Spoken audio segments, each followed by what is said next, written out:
আপনারা কি কখনো ভেবে দেখেছেন যে জাল আপনি অন্যের জন্য পাচ্ছেন সেই জালে নিজেই আটকা পড়তে পারেন? আজকের এই কথাগুলো আমার পবিত্র হজ্জ থেকে ফিরে আসার কয়েক ঘন্টা পরের সম্পূর্ণ ভিন্ন এক প্রেক্ষাপট থেকে বলা। কারণ বিশ্বজুড়ে যা ঘটছে, বিশেষ করে জায়নবাদী ইসরায়েলের আগ্রাসন, তা আমাদের কোরআনকে নতুন করে দেখতে শেখাচ্ছে। আব্বাসীয় শাসনামলের এক মন্ত্রী ছিলেন আবু জাফর। তিনি ছিলেন একজন অসাধারণ প্রতিভাবান মানুষ, কবি, সাহিত্যিক, উদ্ভাবক এবং বিজ্ঞানের বিভিন্ন শাখায় পারদর্শী। কিন্তু তার প্রতিভার এক কালো দিকও ছিল। তিনি নিজের বুদ্ধিমত্তা ব্যবহার করে এমন সব নির্যাতনের যন্ত্র তৈরি করতেন যা কল্পনা করাও কঠিন। তিনি তৈরি করেছিলেন চুলা, আজকের গ্যাস চেম্বারের মতো এক যন্ত্র যেখানে মানুষকে পুড়িয়ে মারা হতো। তিনি এটিকে একটি ধীর ও যন্ত্রণাদায়ক মৃত্যুর কৌশল হিসেবে গর্ব করতেন। আবু জাফর অহংকার করে বলতেন, আমি জীবনে কোনো মানুষের প্রতি দয়া দেখাইনি। তিনি বিশ্বাস করতেন দয়া হল ব্যক্তিত্বের দুর্বলতা। কিন্তু জানেন কি তার ভাগ্যে কি ঘটেছিল? কিভাবে এই অহংকারী তার ধ্বংস ডেকে এনেছিল? সময় গড়াতে লাগল এবং একসময় আবু জাফর শাসকের সুনজর হারালেন। ইরোনিকভাবে তাকে তারই তৈরি করা সেই চুলায় ফেলে দেওয়া হল পুড়িয়ে মারার জন্য। আশ্চর্যজনকভাবে যে ব্যক্তি দয়াকে দুর্বলতা বলতেন, তিনিই তখন চিৎকার করে উঠলেন, আমাকে দয়া দেখান, আমাকে দয়া দেখান। আর খলিফা তাকে উপহাস করে বললেন, দয়া হলো তোমার ব্যক্তিত্বের দুর্বলতা। আল্লাহ সুবহানাহু ওয়া তাআলা বলেন, নিশ্চয়ই মন্দ চক্রান্ত কেবল চক্রান্তকারীকেই ঘিরে ফেলে।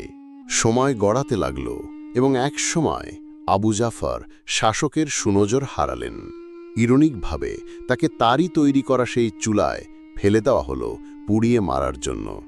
এই আয়াতটি কেবল ব্যক্তিগত জীবনে নয়, ইতিহাসের পাতায়ও বারংবার সত্য প্রমাণিত হয়েছে।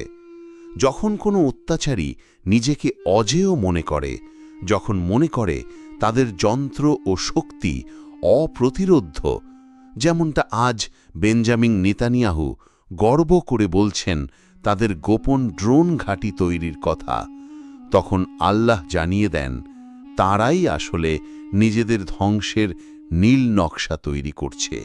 তারা চক্রান্ত করে এবং আল্লাহ চক্রান্ত করেন। আর আল্লাহই সর্বোত্তম পরিকল্পনাকারী।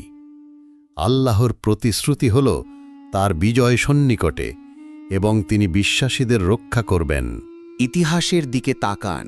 ক্রুসেডাররা জেরুজালেমকে ধ্বংস করে ইসলামের আলো নিভিয়ে দিতে চেয়েছিল।